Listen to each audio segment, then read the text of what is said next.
hommik ringis siinpool ja teisel pool lauda on nüüd tükikene Tartu popmuusika taevast.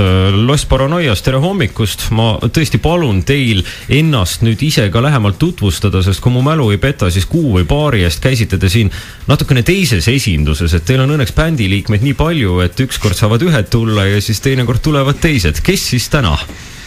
Tere hommikust, mina olen Vilho, ma olen bändi kitarrist. Tere hommikust, mina olen Andres või Jans, kellele sobib ja ma olen bändi trummar. Teid kokku siis bändis, kui ma õigesti loendasin eelmisel pühapäeval teie kontserdil käies, teid on kokku 5 tükki, eks ole? Jah. Ja see kontsert, kuhu mina sattusin, oli selline erakordne kontsert, enne kui sellest uuest loost, mis on väga seksikas, kihvt ja lahe.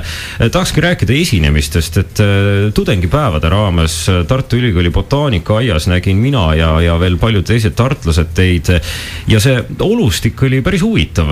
Lava oli pandud sisuliselt lillevälja taha, rahvas istus seal amfiteatrit meenutava oru põhjas ja külgedel piltlikult kiviktaimla otsas. Kas see oli Lost Paranoia selle kõige veidram paik, kus iial esinetud? Ei, veider kindlasti mitte, aga esimene välikontsert. aga olukord oli ju väga mõnus. Ilus ilm oli, inimesed istusid, kuulasid muusikat ja oli näha, et nad kõigutavad ennast edasi-tagasi külgedele. Mis on alati väga hea märk. Kui ma õigesti mäletan, siis teie laivi lõpuks tulid ühelt poolt mäe küljelt alla ka fännid, kes siis hakkasid mitte lihtsalt end kõigutama, vaid suisa reivima teie bändi peale. Olete elus varem enda esinemiste ajal nii energilisi inimesi näinud lava ees? Jah, oleme. Väga head oleme. Aga see oli vist tudengipäevade just lõpupäevad, et need olid siuksed energilised noored viimased, kes olid jäänud. Jah. Sellised noored härrasmehed, keda siin Tartus tudengiüritustel võib näha. Aga Lost Paranoias on nii noor bänd, et teil vist nüüd saabub esimene bändi suvi alles. Ei olegi. Tegelikult ei ole. Eelmine suvi oli ikka esimene, meil oli kevadeks ju nimi juba olemas, aga suvel me põhiliselt tegelesime lugude kirjutamisega, et siuke kontsertide jaoks suvi on esimene. Olete põnevil ka, et mis nüüd juhtuma hakkab? Jah, et vorbime kõvasti vist juuni alguseks, mõtlesime, et ütleme enam-vähem daatumi välja, et siis on rohkem pingutamist. Albumit. No albumi ambitsioon peaks igal bändil vist olema. Milline see album tuleb? Teil on osa lugusid kindlasti salves, selliseid suuri mõtteid ka veeretatud. Mida võivad raadiokuulajad ja Lost Paranoiase fännid oodata? No nii palju kui mina kuulnud olen juba praegu olemas olevas, siis ta tuleb üsna mahlakas, ma ütleksin vist. Mida tähendab mahlakas? No väga soundirikas, ütleme seda siis. Igav ei tohiks küll vist ühelgi kuulajal hakata. Et meil on endalgi praegu raske valikuid teha, et mis lood mahuvad ja mis lood ei mahu plaadile. Kuna me oleme hirmsasti välja kuulutanud, et me julgeme varieeruda ja puha ja siis me oleme sellest vägagi kinni pidanud ka. No mis need variatsioonid on? Teine singel, ütleme sellisele üldisele kõrvale, tundub üsna esimese sarnane. Selles mõttes, et lood on muidugi erinevad, aga see stilistika on üsna samasugune. Aga kas siis albumi pealt võib puha jätsu või metalit oodata või mida te silmas peate? Metalit ja jätsu kui ei tule, aga on popist rockin, et on ka sükest.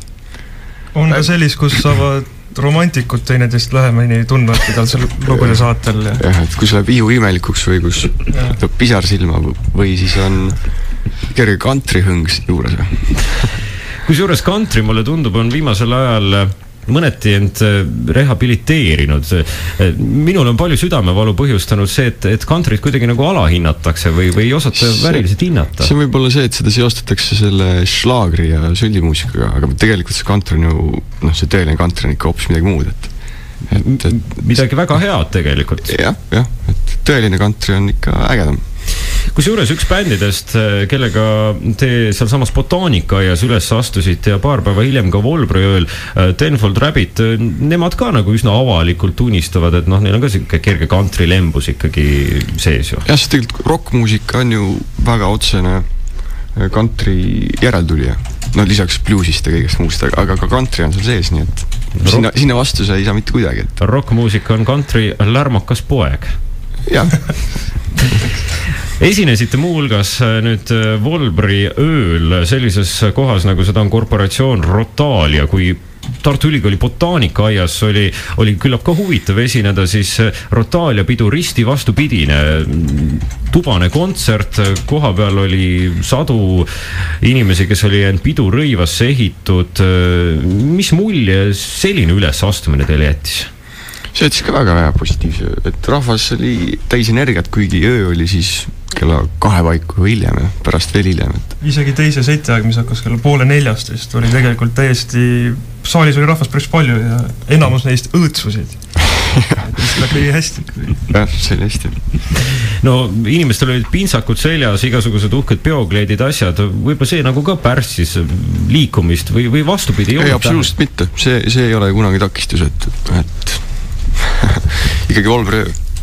Siin ajakirjanduse vahendusel selgus, et üks tuntud Eesti suhtekorraldaja sattus Tartus pahuks, siis Reno Hekkonen nimelt ühte teise korporatsiooni proovis valgete ketsidega üle aia ronida.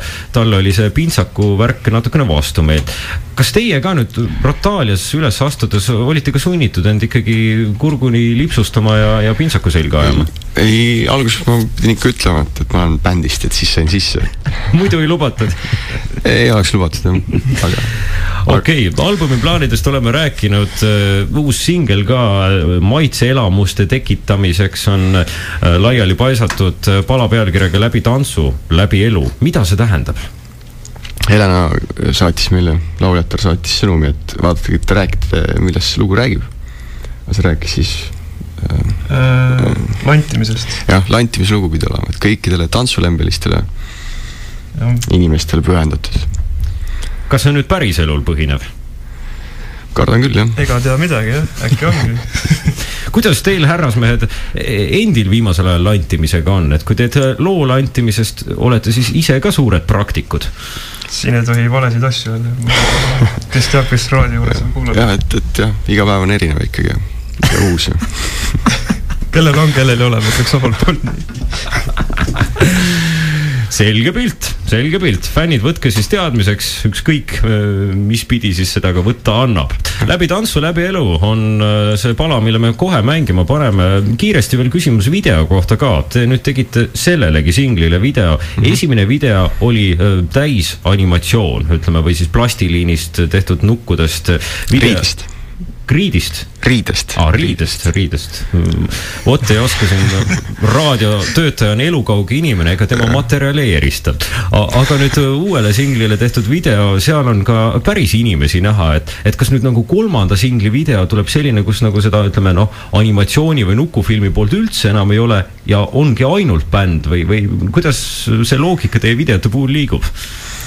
Praegu mõte oli, et äkki enam nukke ei kasuta, aga samas nukkud on kõik valmis ja karbis ootamas ja kõik on ilusti arhiveeritud, et ootamas muuseumi kohta. Või nad võivad teha väga võimsa comebacki veel tulevikus. Et nad ei väsi.